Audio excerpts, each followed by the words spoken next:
This call is now being recorded. Yeah, good morning, everyone. And we have lecture 6, probability addition theorem. We already have talked about the same result in our last class. We'll continue with few more problems from exercise 16.3. So on your screen, a question which a basic idea was already discussed with you all, but still you can again check out this particular question. So if E and F are the events such that P of E is given 1 by 4, P of E, you are given with P of F is 1 by 2, and third thing is P of E and F. So P of E and F simply means 1 by 8. So these are the three events are already given to you, probability is given to you.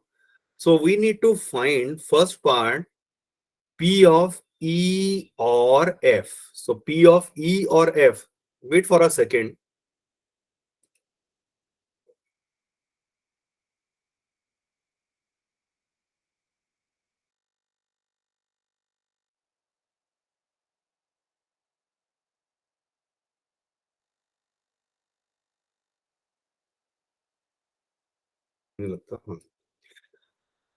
Okay, so P of E or F, simply this means P of E union F. And what is the meaning of P of E union F? It's a direct formula, addition theorem, which says it's P of E plus P of F minus P of E intersection F, right? And all the values, if you check it out, they are given to me. I will substitute these values and simplify. So that will give you the answer to the first part. अब जरा check करिए second part, which is very very important to understand. जब कहा गया है probability not E and not F, so language plays a very crucial role. Not E का मतलब क्या हो गया? Not E, E bar. And simply means intersection. So that is intersection किसके साथ हो गया? Not F. Now, how we are going to find out these probabilities? This, recall how come this is equal to P of E union F ka complement. Can anyone tell me which rule I have applied here? Recall set theory, नाम मैंने कल भी वैसे discuss किया था class में. Anyone? So De Morgan's law. Yeah, it's De Morgan's law. तो हमने यहाँ डी मॉर्गन्स लॉ लगाया और उससे ये आ गया. अब ये क्या हो गया? 1 minus P of E union F. और आप चेक करिए P of E union F, ये हम ऑलरेडी फर्स्ट पार्ट में निकाल चुके हैं. You just need to substitute this value. So whenever we have the relation like this, specifically say E dash intersection F dash. So in such case, definitely we'll be required to use the De Morgan's law. So note a important step over here. So this is the most important step here.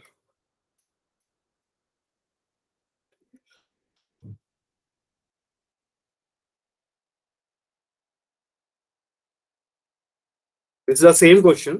वो यहाँ proper बस writing में थोड़ा better मिल जाएगा. Exactly वही चीज है. Now it's your turn. Check this out. This is a very simple question. Event E and F आपको दिए हैं such that P of not E और का मतलब यूनियन होता है. ये आपको दिया है 0.25. State whether E and F are mutually exclusive or not. Mutually exclusive का मतलब याद करिए क्या होता है, P of E union F is P of E plus P of F only, क्योंकि इंटरसेक्शन तो उनके बीच में फाई हो जाता है और probability of phi is simply 0।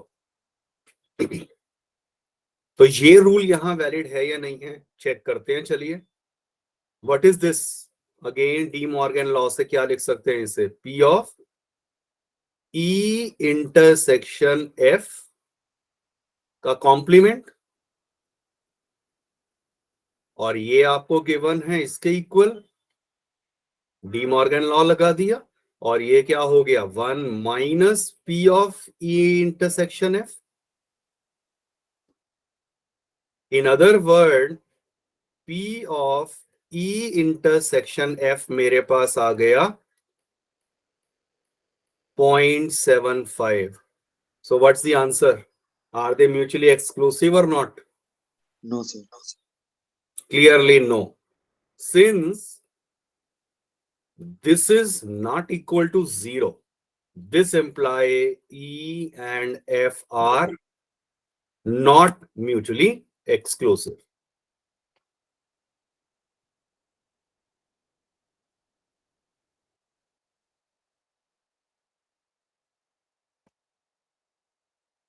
Idea is clear? Yes. यहां फिर याद रखिए, हमने यहां जो ऊपर स्टेप जो इससे ये लिखा है, दिस इज इंपॉर्टेंट, और यहां हमने डी मॉर्गन्स लॉ को अप्लाई करा है।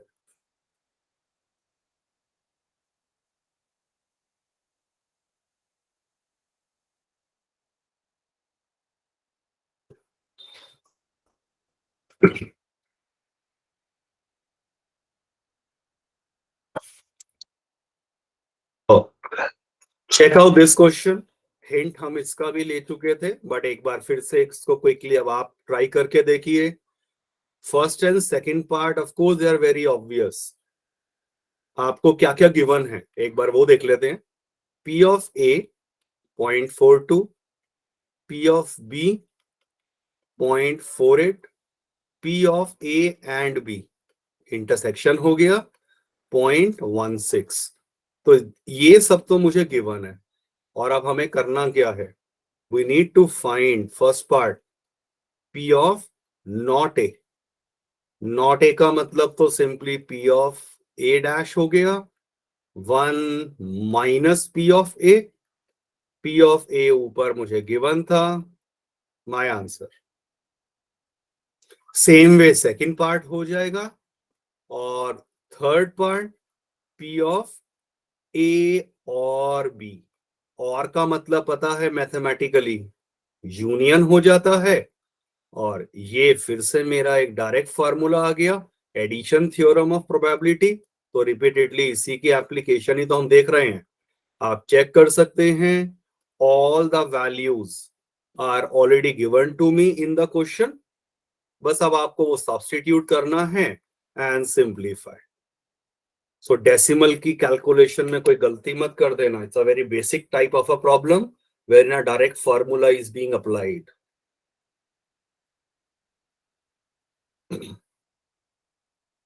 Before we move on, everyone please mark your attendance in the chat box. आपको सिर्फ अपना नाम और प्रेजेंट बस ये लिख देना है।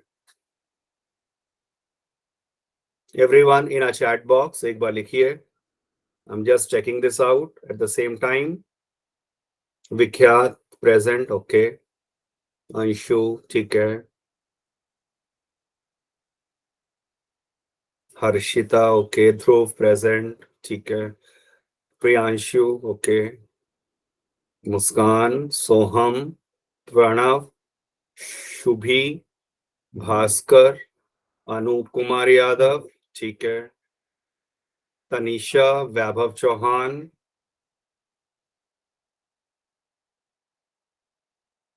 आदित्य जैन।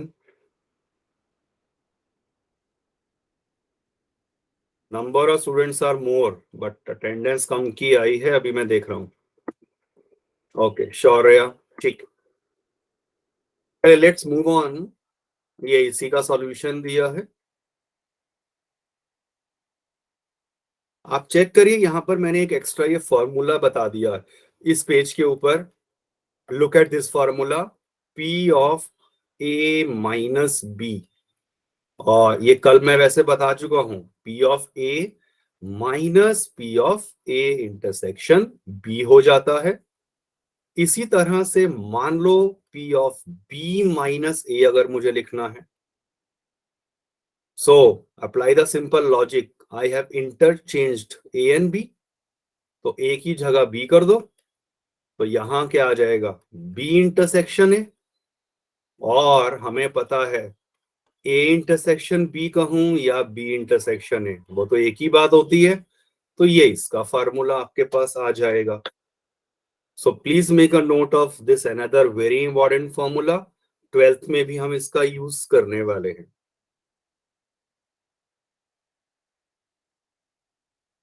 आप लिख लीजिए, बाद में या फिर भूल जाते हैं।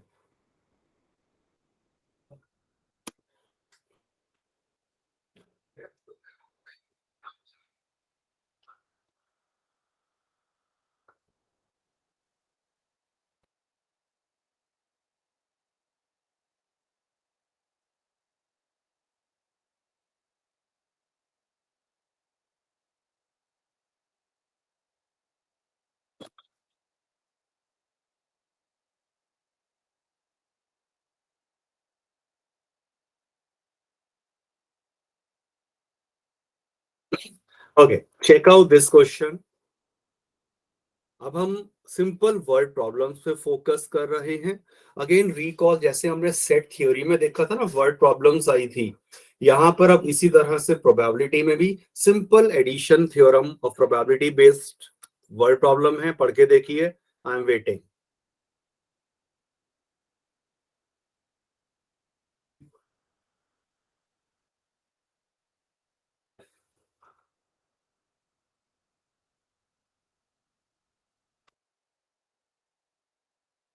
सिंपल क्वेश्चन आपने सेट थ्योरी में करें, उसी का आइडिया प्रोबेबिलिटी में देखिए कैसे है। क्लास 11th में कह रहे हैं 40% स्टूडेंट स्टडी मैथ्स, राइट। तो इसका मतलब प्रोबेबिलिटी ऑफ मैथ्स क्या हो गया, 40%। परसेंट का मतलब वही तो आपको मिल रहा है, मैथ्स की प्रोबेबिलिटी। बायोलॉजी कितने हैं, 30%। और 10% study both maths and bio, तो मैथ्स एंड बायो, तो वो इंटरसेक्शन की बात हो गई, कॉमन स्टूडेंट्स। वो आपको ये गिवन है प्रोबेबिलिटी। तो बस अगर ये तीनों चीजें समझ आ गई कि ये एक्चुअल आपको क्वेश्चन में गिवन है, तो क्या निकालना है। If a student is selected at random from the class, find the probability that he will be studying maths or biology. So to find probability he study maths or bio, maths और bio, और का मतलब mathematically union हो जाता है। बस अब आपको ये वैल्यू निकालनी है, और हमें पता है इसका फार्मूला एडिशन लॉ से सिंपली ये हो जाएगा। All the values are already given to me. I will just substitute these values, and 60/100 आपसे प्रोबेबिलिटी की टर्म्स में पूछा है, तो डेफिनेटली आप इसको फाइनल आंसर तो लोएस्ट में कर कर ये बता रहे हैं that the required probability is 3/5।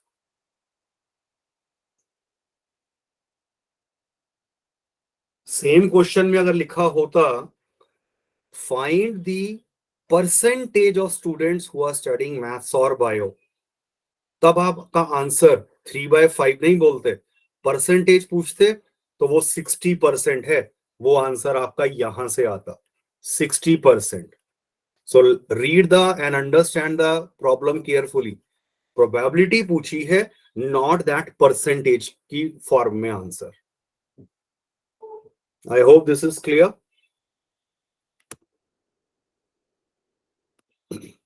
Yes, sir. Okay, चलिए ठीक है।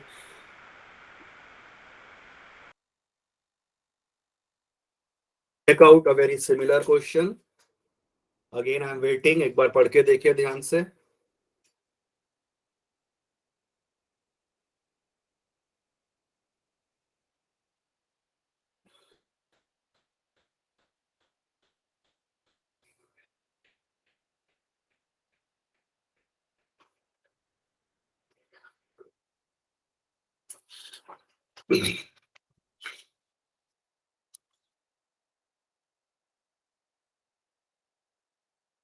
In an entrance test that is graded on the basis of two exams, the probability of randomly chosen student passing the first exam, तो first exam को पास करने की probability 0.8 बताइए, and the probability of passing the second exam, चलिए P of E2, आप event को बिल्कुल define कर लेना कि E1 क्या है, passing the first exam, E2 हो गया पासिंग द सेकंड एग्जाम. अब ये जो स्टेटमेंट है, this is very important, the probability of passing eight least one of them. तो probability of passing at least one of them, that is given to be 0.95. Anyone?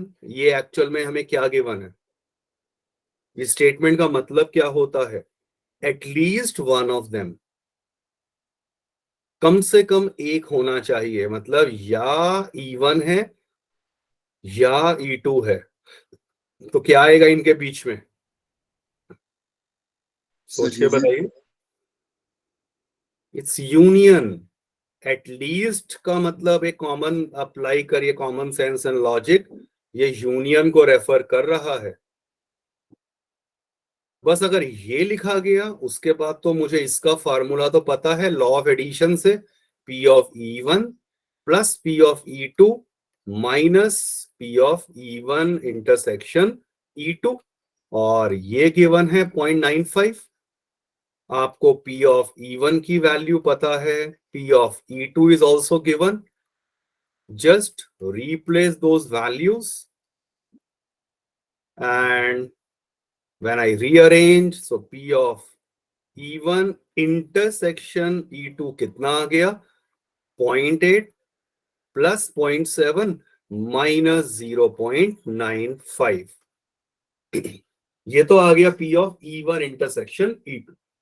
एक बार जरा question में देखें पूछा क्या था, What is the probability of passing both? आपको निकालना क्या था एक्चुअल में, अगर देखें तो बोथ पासिंग का मतलब यही तो होता है E1 इंटरसेक्शन E2, वो हम निकाल चुके हैं. तो एक एटलीस्ट का यहां क्या सिग्निफिकेंस है, और followed by the direct formula to be used. तो ये आपके नॉर्मली आप एक्सपेक्ट करते हैं इस तरह के क्वेश्चन एमसीक्यू में, अगर 1 मार्कर नहीं तो 2 मार्कर जैसे क्वेश्चन होंगे. कहीं भी कोई डाउट है तो प्लीज डू क्लैरिफाई, आप नोट कर लीजिए. I am waiting.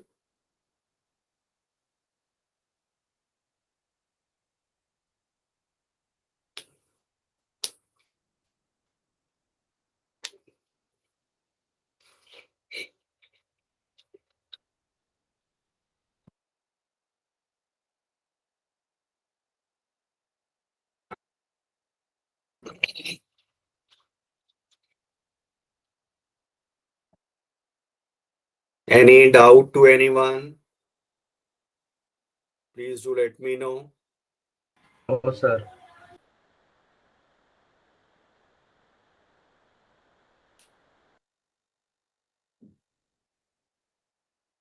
चलो ठीक है, फिर लेट्स मूव ऑन करें.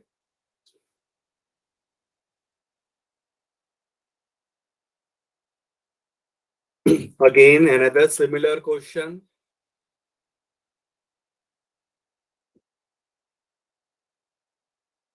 बस अब लैंग्वेज से यही पहचानना कि आपको क्या क्या गिवन है.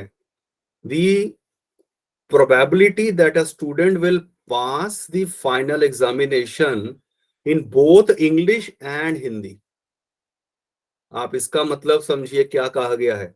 Probability स्टूडेंट इंग्लिश में भी पास हो एंड हिंदी। एंड का मतलब ये आ गया, एक तो ये आपको गिवन है।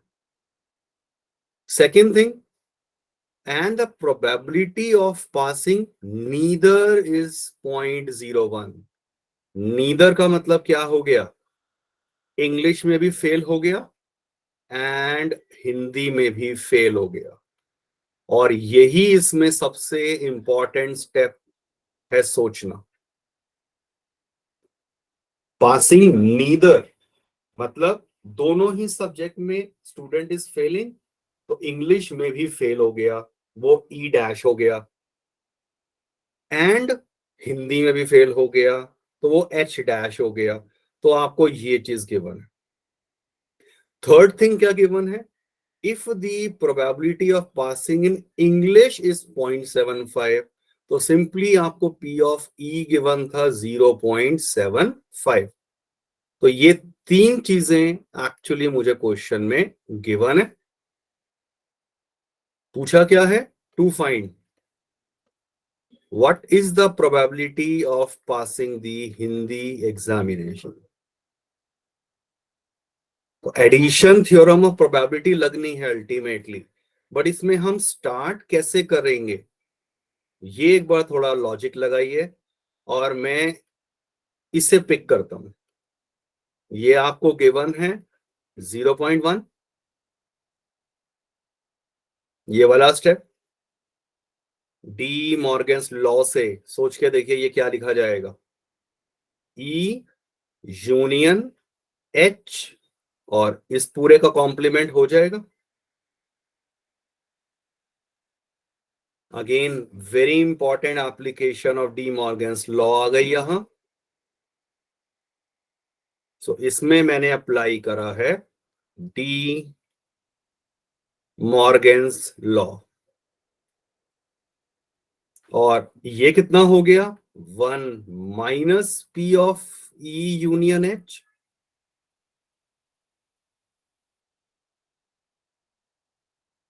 बस अब तो सिंपल है, 1 minus what is P of E union H का फॉर्मूला, ये तो फिर simply P of E plus P of H minus P of E intersection H हो गया, and this is given as 0.1। Substituting all the values, आप देखिए आपको P of E given है 0.75, पी ऑफ एच तो निकालना ही था, और P of E intersection H भी आपको गिवन था 0.5। अब तो आपको सिंपली ब्रैकेट्स को ओपन एंड सिंप्लीफाई करना है, and you will get the value of P of H. देखिए एक बार ध्यान से नोट करिए, अगेन एंड अगेन मेरा फोकस इसी पे रहेगा, क्योंकि कॉमन मिस्टेक या अंडरस्टैंडिंग में रहती है, पहला ये पढ़कर ये लिखना आना चाहिए, और इसका मीनिंग डी मॉर्गन लॉ से जो ये दो स्टेप्स करे हैं, they play a very very crucial and important role, so please make a note of it।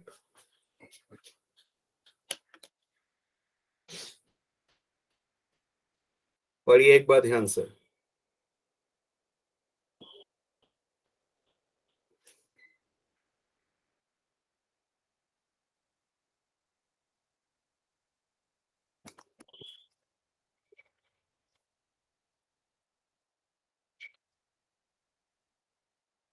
कोई डाउट किसी को भी, so please do clarify.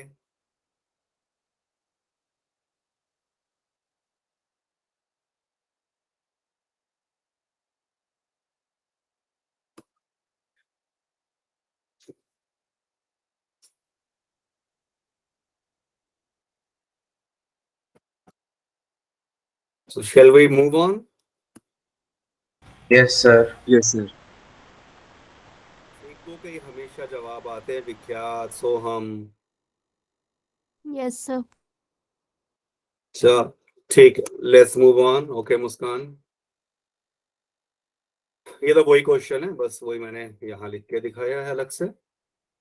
Check out this question, ये भी इसी एक्सरसाइज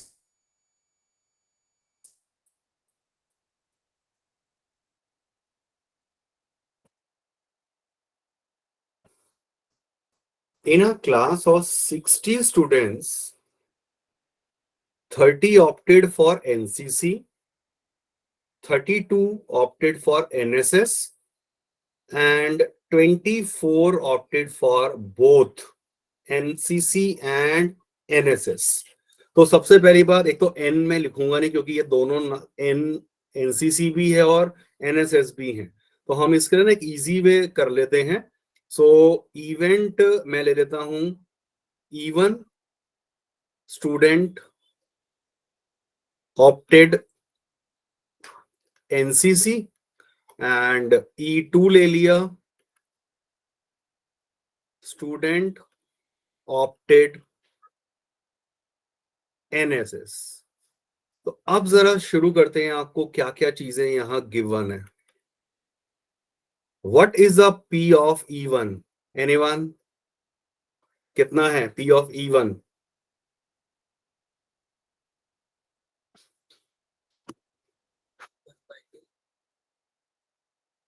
यस,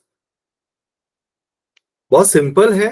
एनसीसी की प्रोबेबिलिटी क्या है भाई? 30 स्टूडेंट. Yes, 30 out of 60. अभी मैं ना जानबूझ के ये 60 को कैंसिल नहीं करता हूं क्योंकि एलसीएम लेने में ना बाद में आसानी रहेगी. सिमिलरली P ऑफ E2 कितना है एनएसएस वाले? गुड. और फाइनली एक और चीज मुझे गिवन है, बस मम्मी. बोथ का मतलब E1 इंटरसेक्शन हो जाएगा. हाँ जी, और वो कितना है? 24/60. यस. तो ये 3 things are already given to me in the question.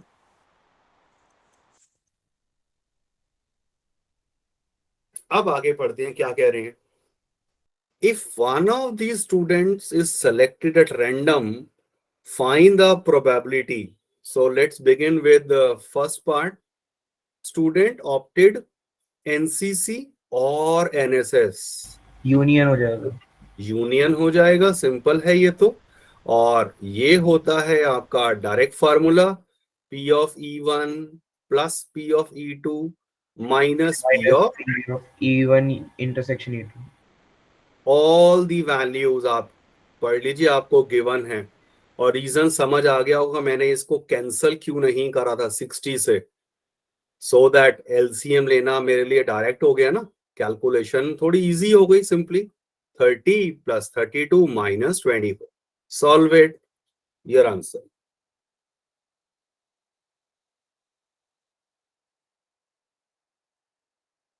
So first part तो स्ट्रेट फॉरवर्ड है. अब जरा मैं देखता हूं आपने कितनों ने इस लॉजिक को अभी समझा है. सेकंड पार्ट में क्या निकालने को कहा है? नीदर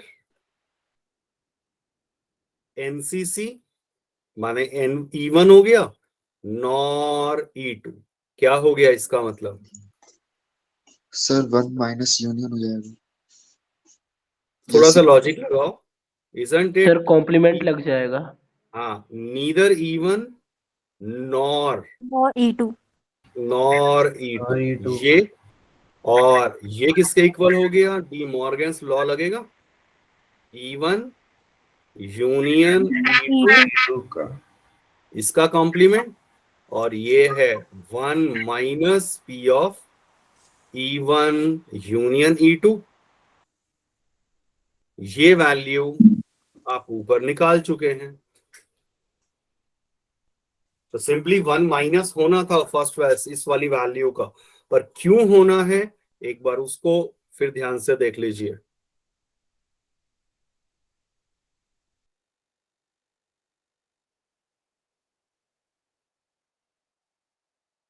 थर्ड पार्ट एक बार आप फाइनली सोचिए. Student has opted NSS but not NCC. P of क्या निकालना है? NSS किया है opt but not NCC minus E1. और सोच के देखिए ये किसके इक्वल था? एनीवन? क्या फार्मूला बनेगा इसका? P of E2 minus P of E1. E1 intersection E2. I started with this formula, जो आपको कहा भी था कि नोट कर लीजिए. Please make a note of this formula. कैसे इसकी एप्लीकेशन है, ये सिंपली डिस्ट्रीब्यूट नहीं हो जाएगा कि P of E2 minus P of E1 हो गया. That's the formula. और आपको चेक कर लीजिए, वैल्यूज ये गिवन थी already. 32/60 minus 24/60. Just simplify and have your answer. It's all about understanding ये लैंग्वेज को कॉम्प्रिहेंड करना और उसके साथ ये डी मॉर्गन लॉ और ये सिंपल फार्मूलास की एप्लीकेशन.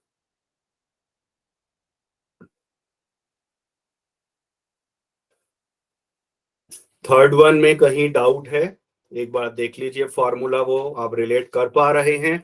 वो फार्मूला क्या था, मैं प्रॉपर अगर वैसे आपको फॉर्मूला फिर से बताऊं लिखकर, तो वो क्या हो गया था, P of A minus B क्या होता है, P of A minus P of A intersection B. तो ये फॉर्मूला मैंने एक्चुअल में अप्लाई किया है.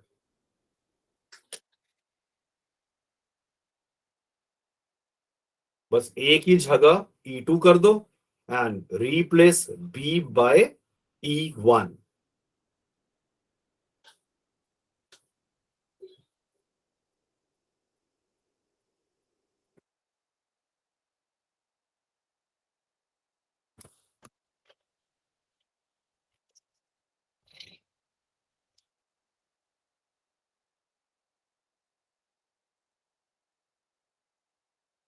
I hope the idea is clear.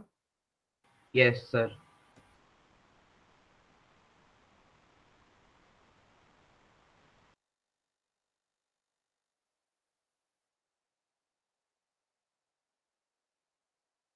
यहां मैंने जब सॉल्व करा होगा इवेंट्स को A एंड B कह दिया होगा, अब अभी मैंने E1 और E2 कहा है, so it hardly matters. Check this out another. अब यहां मैं दो एक सॉल्व एग्जांपल ले रहा हूं. They are very very important और लॉजिकल भी हैं, सो ध्यान से समझिए इन्हें.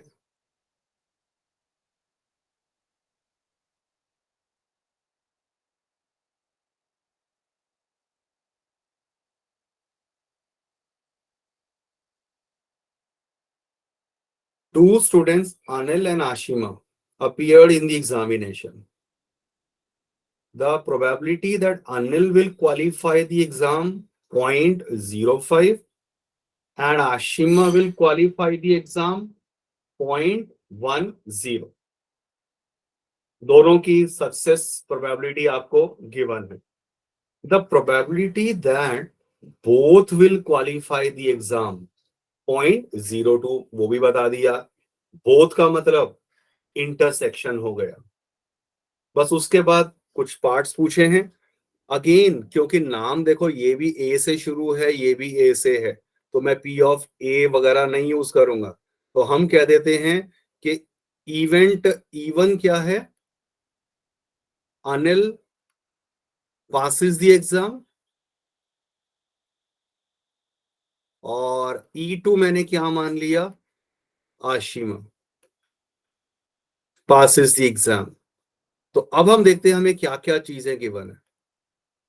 P of E1, how much, what's it, Anil qualify the exam 0.05, Ashima qualifies the exam 0.10, and both will qualify. Both का मतलब E1 इंटरसेक्शन E2, ये आपको गिवन है 0.02. तो ऑल दीज थ्री प्रोबेबिलिटीज तक ओके है जो गिवन है. फर्दर अब क्वेश्चन क्या कहा गया है, find the probability, A part, both Anil and Ashima will not qualify. Both not qualify का मतलब क्या हो गया, E1 भी फेल हो गया एंड E2 भी फेल हो गया। सो लैंग्वेज से ये जो मैंने मैथमेटिकल लिखकर बताया है, प्लीज मेक इट श्योर कि ये क्लियर है। नॉट क्वालिफाई, तो अनिल भी पास नहीं हुआ, आशिमा भी नहीं हुई, तो E1 E2 और दोनों ही पास नहीं हुए हैं, तो उनका इंटरसेक्शन आ गया। इसके बाद तो क्लियर है ना क्या लिखने वालों में इसे? P of E1 union E2 का कॉम्प्लीमेंट बन जाएगा ये डी मॉर्गन्स लॉ से, और वो किसके इक्वल आ गया? 1 minus P of E1 union E2। This is a direct formula. Which formula? P of E1 plus P of E2 minus P of E1 intersection E2। Again वही D Morgan's law लगा है directly. तो De Morgan अगर समझ आ भी गया, पर उससे पहले ये जो चीज सोची गई है, this is very very important hair.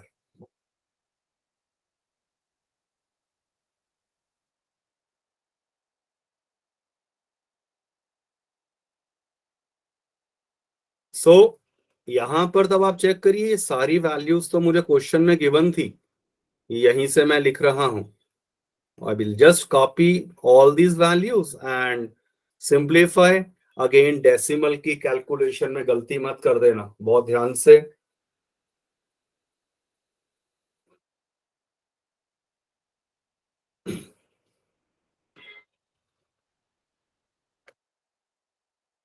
B part में क्या कहा गया है?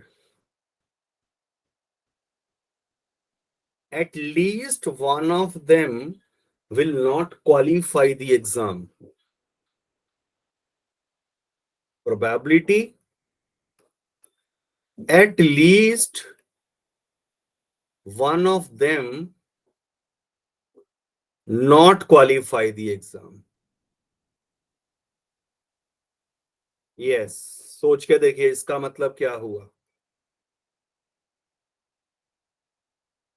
Isn't it 1 minus probability that both qualify the exam?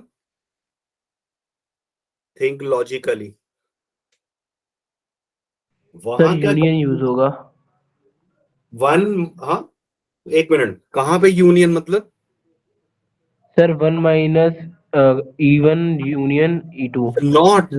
Not भी आ गया ना, इसलिए यूनियन नहीं है। अगर नॉट नहीं होता ना और क्वेश्चन होता at least one of them qualify the exam, तब तो वो P of E1 union E2 होता, राइट। बट क्योंकि यहाँ नॉट आ गया है, तो कॉम्प्लीमेंट होने का मतलब ये हो जाएगा। इस एक नॉट वर्ड के आते ही कंसेप्ट चेंज हो गया है लैंग्वेज को, प्लीज ध्यान से समझिए। ये एक्सपेक्टेड था कि नॉर्मली हम एटलीस्ट, क्योंकि मैंने बताया था ना पहले क्वेश्चन में कि एटलीस्ट है, तो वो समझ आ जाता कि भाई वो यूनियन जा रहा है, तो वो थॉट आपका बिल्कुल ठीक रहा। बट प्रॉब्लम कहाँ आ गई? साथ में ये नॉट क्वालिफाई की बात करी है। मैं इसका एक ऑल्टरनेटिव मेथड भी आपको बताऊंगा, but this is the easier one. अब बोथ क्वालिफाई का मतलब क्या होता है? E1 भी हो गया एंड E2 भी हो गया। और चेक करिए, ये वैल्यू तो आपको क्वेश्चन में डायरेक्ट गिवन थी, तो that's your required answer to the second part. But second part को सोचने का और वे क्या हो सकता था? मैं लैंग्वेज को फिर से पढ़ रहा हूं। At least one of them do not qualify, कम से कम एक स्टूडेंट फेल हो जाए, ये कहा गया है। इसका मतलब चलो E1 फेल हो गया, E2 पास हो गया, नहीं तो क्या हो सकता था? E1 पास हो गया, E2 फेल हो गया, नहीं तो क्या हो सकता था? दोनों फेल हो गए। आप समझ आया मैंने इसको क्यों नहीं यूज किया था? कंसेप्ट तो ये भी लगा सकता था, बट ऊपर वाला लॉजिक लगाने से आपका 2 लाइन में आंसर आ रहा है, और इसके लिए मुझे पूरा लॉजिकली आगे सोचना पड़ेगा। और वो भी मुश्किल नहीं है, अगर आप ध्यान से देखें तो फर्स्ट टर्म किसके इक्वल हो जाएगी, ये वाली, P of E2 minus P of E1 intersection E2।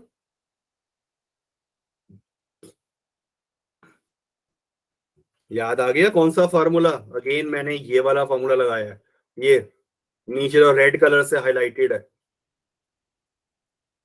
A minus B, logic वही हो जाता है कि B नहीं होना चाहिए, so the B is Fehling in that exam. तो ये चीज लॉजिक आई है, राइट? इसी तरह से आप इसको स्प्लिट कर सकते हैं और इसे सोच सकते हैं, but that is again calculative, इसीलिए अवॉइड दिस आइडिया। जबकि गलत नहीं है, but unnecessary calculations will increase.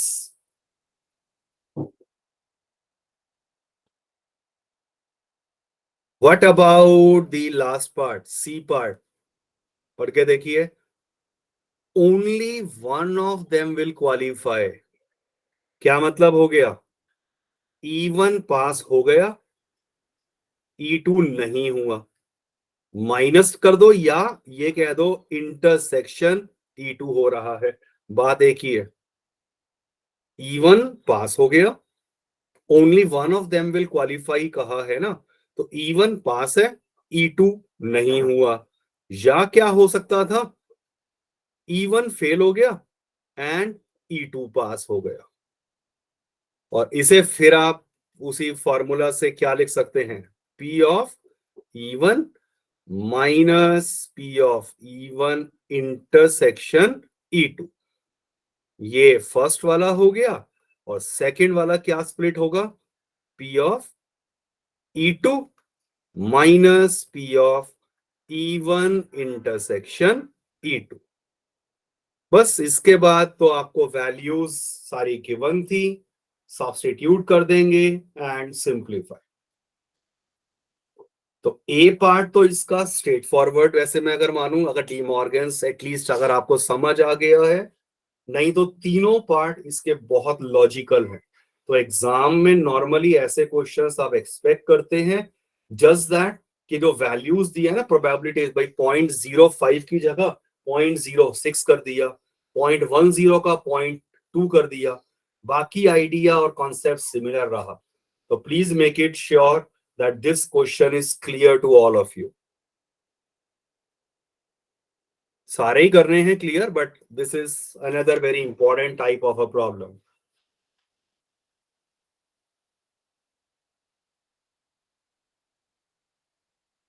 We'll end the class in next 2 minutes.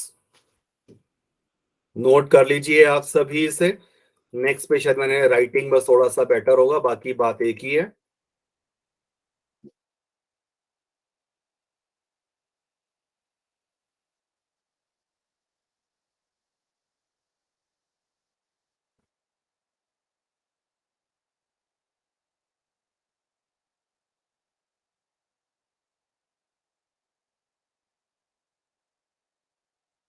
So make a note of this solution, and everyone again please mark your attendance in the chat box before you leave the class.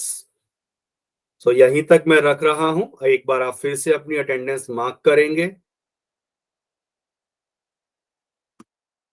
और note करते रहिए इसका solution. ठीक है Harshita, okay, Vikhyan, Shaurya, वैभव,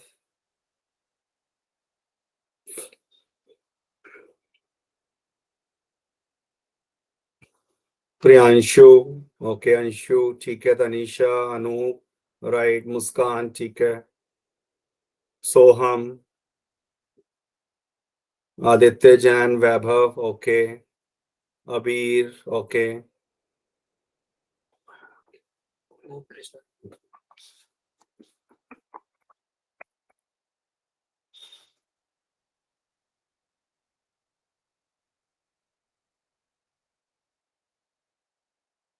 okay, चलिए, तो यहां तक आप अपना काम कंप्लीट रखिए। Up to this slide I will be sharing. Next जो एग्जाम्पल वगैरह रहे हैं, will cover it in the next class. Okay, sir. Chalo, thank you very much. Now you can leave the class. Have a great day. Okay, sir. Bye, sir. Good day, sir. Good day.